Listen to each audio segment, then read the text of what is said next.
What is going on, everybody? Welcome back to the Die Hard MMA podcast. I'm your host, Clint, and this is the After the Weigh-In show for UFC 260. That's right, we are looking one final time at these men and women before they step into the cage tomorrow on Saturday. We are looking for every single little tell we can get. Did they have a bad weight cut? Did they have a good weight cut? What kind of shape are they in? Did they miss weight? Are they going to struggle with their gas tank? We look for any final little nugget of information we can possibly get our hands on to make the best bets we possibly can. And as always, the post weigh-in show is undefeated. Let's rock right into this thing. But wait, you got to hit the like button. Do me a favor, smash the like button, show us some support, give us a retweet. We appreciate you. Very first up, we've got Marc-Andre Barriault taking on Abu Azaitar. Andre Barriault came in at 185 and he looked solid. He looked like he was in fantastic shape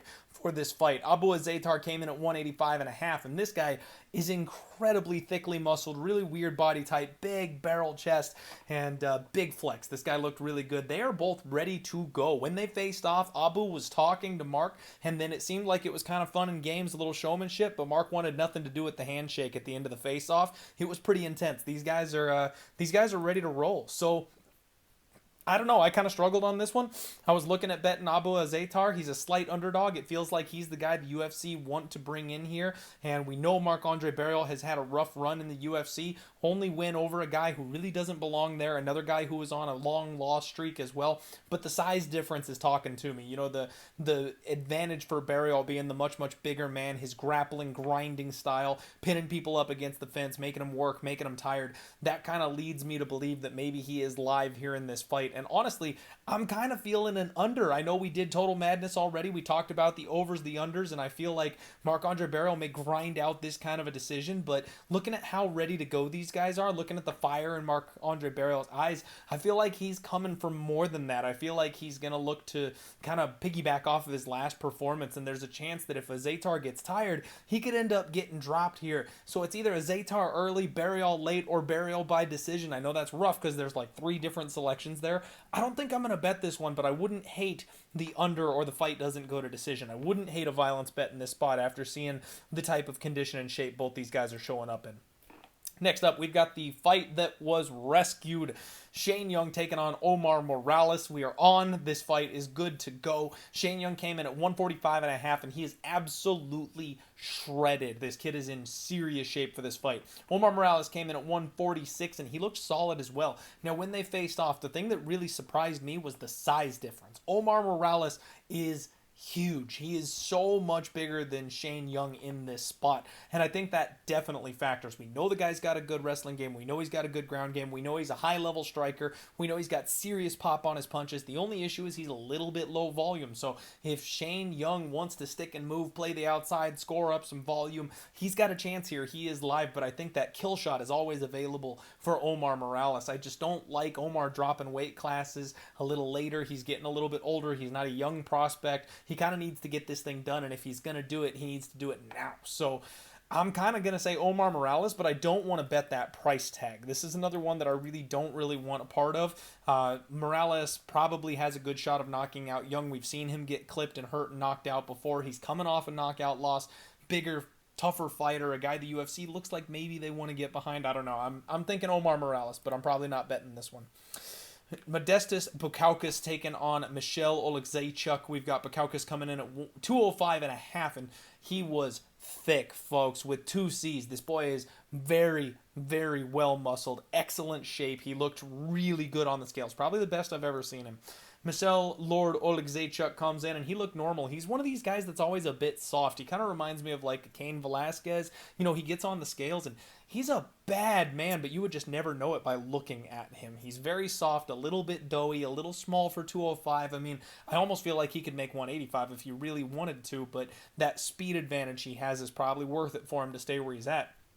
The size advantage at the face-off really was the thing that jumped out to me. Really good, really intense face-off. Both these guys know what's at stake. Both guys look like they are coming for violence. And once again, this is a violence bet spot. I bet the under here. And I really like the under in this spot. That's where I like my money to be.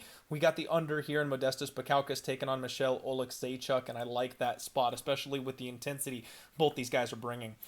Jared Gooden taking on Abubakar Nurmagomedov in the next fight here. Jared Gooden came in at 171.5. He required the box of shame, and he did get 1 extra hour to cut that half pound. He did, and the fight is on. We are all set. We are good to go. And honestly, he looked okay. This is one of those spots where I talk about it every single time. We're looking for the bad weight cut. We're looking for the drained, the sucked out fighter. And this is not what I saw from Jared Gooden. He looked like he was good to go. He looked like he was in shape. He didn't have any trouble moving around or getting on and off the scale. So maybe they just miscalculated a little bit. Maybe the scale wasn't quite where it needed to be for them. I'm not sure, but I'm not overly concerned with what I saw from Jared Gooden from a scale standpoint.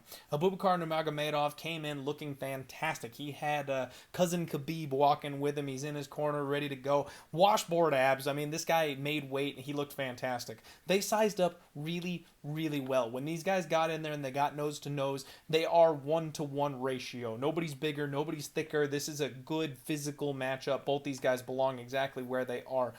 Really, really good, solid spot here. The only thing I worry about, though, is Jared Gooden taking that extra hour to cut that last half pound. You know, everybody else is hydrating it up. Everybody else is eating. They're kicking their feet up. They're relaxing. And he's back on the treadmill trying to get half a pound off of that frame. So because of that, I mean, I already kind of leaned with Abubakar Nurmagomedov. I think this one's going over. I'm smelling a decision here. I think Abubakar Nurmagomedov, I've said it too many times. I nailed it like the first 3 or 4 times, and now I'm starting to slip on it as we keep repeating it. But I'm thinking Nurmagomedov is the one here, and I think he gets this thing done by decision. I don't see him finishing Jared Gooden, and especially with that rough weight cut, if Jared Gooden ends up gassing out a little later in the fight, he's going to struggle to get back to his feet. He's going to struggle to mount any offense, but he's a tough dude. I think he hangs in there, and he probably loses on the judges' scorecards. Next up, we've got Alonzo Menifield taking on Fabio Cherant. Alonzo Menifield came in at 205, and this dude's an absolute unit. I talk about it every single time. Just cannot believe he makes 205. Unreal the amount of muscle on his frame. Very calm, very relaxed. This guy is good to go. Fabio Cherant, short notice replacement, came in at 206.5, and he required the box of shame as well. However, he didn't make it. They gave him an hour to cut that final half pound. However, I didn't see a follow-up on that. I haven't seen a tweet so far, so I don't know if he made the weight or if the judges or if the doctors for the UFC have stopped him from making the weight, so potentially he has to give up some purse. I don't know. I'm going to continue to monitor that, but the fact of the matter is he's a big dude coming in on short notice, and that's something that we were looking for. It was a really good face-off and something that kind of surprised me. You never know with these debutantes. You never know with these newcomers. Fabio's a decent bit bigger than Alonzo Menifield is. And that's a spot that really kind of surprised me. Fabio is a decent chunk larger than his opponent Alonzo Menifield in this spot. And that's concerning because a guy like Fabio, I'm not super impressed with what I've seen from him. I don't think he's spectacular anywhere, but we've seen these types of fighters cause Alonzo problems. If Alonzo can't get him out of there in the first round, he's going to be pinned up against the fence. He's going to be bullied around by a bigger guy. He's going to potentially get taken down, and we know exactly what that leads to with Alonzo Menifield. So this is a spot that I was thinking, you know, maybe like Tai Tuivasa last week, you just hammer the knockout prop. You hammer the under 1.5. You take the power striker, the proven UFC caliber fighter, and you roll with him because they're probably just going to wreck their opponent. But this guy Fabio coming in, being the size difference that he is and being the kind of tough and durable, gritty fighter that I've seen him to be. Again, he's not great anywhere, but he is durable. If he gets in there and bullies Menifield around physically, this fight suddenly gets very, very interesting. And I don't want to be laying 3-1 on a guy like Menifield when he still is essentially knockout or bust, and his opponent looks like he might be exactly the type of guy that can take advantage of that. So, dog or pass spot for me. I'm not touching this one. I'm not going to bet it. I thought maybe I would add on here on the weigh-in show, but I'm not getting anywhere near it. Jamie Malarkey taking on Kama Worthy. Here, this one gets a little interesting. Jamie came in at 155.5, and he walked extremely slowly and extremely deliberately to the scale. That is something that I've told you we look out for. It means they are off balance. You know, we saw last week where one of the fighters, she locked up on the scale and she passed out. She fell down. That's what they're trying to avoid. They walk super slow, super carefully, make sure they don't get off balance because they don't have that equilibrium available to them right now. They don't have the ability to catch themselves when they're falling over, when they're in this weakened state. And actually, when he got off the scales, he got assisted off the stage. Like, his coach was right there with him and like put his arm around his waist to like help edge him off the stage. He was walking super gingerly and had dead eyes. Jamie Malarkey had a bad weight cut, folks. This is a spot where he potentially could get called off by the doctors. And you know me, you know I love these spots. I already kind of had a lean to Jamie Malarkey, but I knew that he had to use his wrestling. He had to use his grappling to get past Kama Worthy. If he had that bad of a weight cut, I don't think he's going to have the gas tank. I don't think he's going to have that ability to push himself deep into the third round and be able to continue going forward with this grapple-heavy offense. And then if he's going to stand with Kama Worthy, he's probably in trouble. I mean, Kama came in at 155 as well, and he looked fantastic. He was relaxed. He was in great shape. No issues making weight whatsoever. And these guys are 1-to-1. They size up extremely well. Kama Worthy coming up a weight class looks better at 155 than he did at 145. I think with Jamie Malarkey having a bad weight cut, this is a spot where I might roll with Kama Worthy here. I might add on here a post-weigh-in show read just because of how bad Malarkey looked.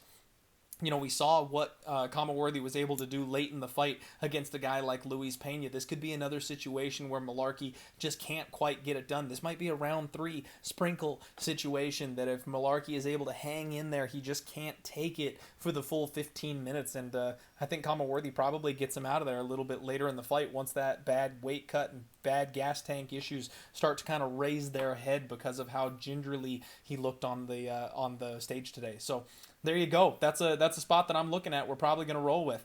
Jillian Robertson taking on Miranda Maverick. Jillian Robertson came in at 125.5. She was the first one to the scale, and she looked excellent. She looked really solid.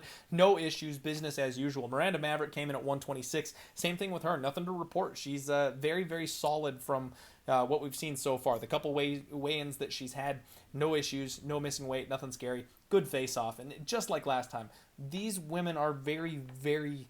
they size up extremely well. I'm sorry, I lost my train of thought there. And the slight size advantage goes to Jillian Robertson, which I've talked about. I think that grappling edge with the slight size advantage, I think that may be something that makes a difference here in this fight.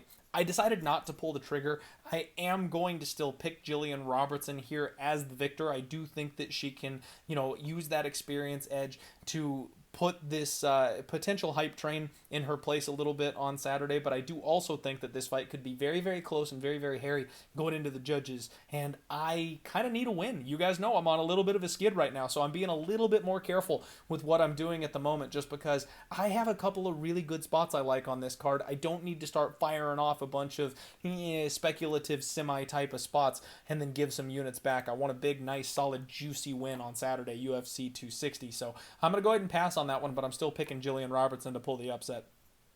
Sean O'Malley taking on Thomas Almeida. Both guys came in at 136, and O'Malley, he's tall, he's slim, he's skinny, so he always looks this way, but he was pretty dang sucked out. I mean, you can see the cheekbones. You could see that he was sucked way down, had to even take the mask off to make weight. They told him he was going to miss it if he didn't pull that mask off. He gave a good flex after he made weight, though. Everything was fine there. Thomas Almeida, cardinal rule breaker. He came in with the sunglasses. Now, I've seen him do this before, so I'm just starting to realize that maybe that's his shtick for the weigh-ins, but hate it, can't stand it. He wore the sunglasses. You're in my bad list. So, Thomas Almeida, good flex, looked solid on the scales. Honestly, I don't think that there was any kind of an issue. And then when they faced off, this was intense, folks. I mean, obviously the height and reach advantage goes to O'Malley, but he dipped down and did the John Jones DC touch of the forehead thing, and they got eye to eye. And when he pulled that move, Almeida gave off the most sinister, evil smile I have ever seen.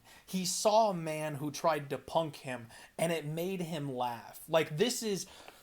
This is the kind of thing that sends a shiver up my spine. Now, we talked about this fight. We broke it down. We talked about how, he's hittable. He's a guy that relies on his chin. The UFC probably wants Sean O'Malley to knock this guy out and get back on track. And I gave Sean O'Malley as a pick, although I did say don't go anywhere near it from a betting perspective. Don't lay 3-1 on Sugar Sean O'Malley here. This is exactly the kind of thing that makes me want to take a flyer on the underdog, because I know it was a rough cut for Sean O'Malley. He did okay. He got up there. He made it through it. But it was a hard cut for him. And then when he tried to punk his opponent found it funny. He laughed at him and he smiled at him. He gave a violent giggle when his opponent got up close to him.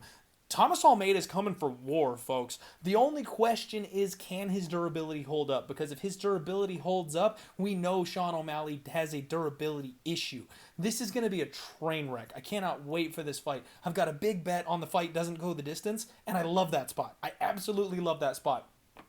I'm tempted on the underdog, but I learned this lesson last time, that this is the kind of fight you just don't pick a spot on. Trust your read, go with your gut, double down on what you did before and what you did that you thought was right. I think this fight is going under. I think these guys are going to kill each other. It's either going to be Sean O'Malley's leg that gives out from the leg attacks of Thomas Almeida, or Almeida's going to slip up and O'Malley's going to find that chin. I can't wait for this fight. It's going to be excellent, and I think someone is going to sleep, and I think they're doing it early.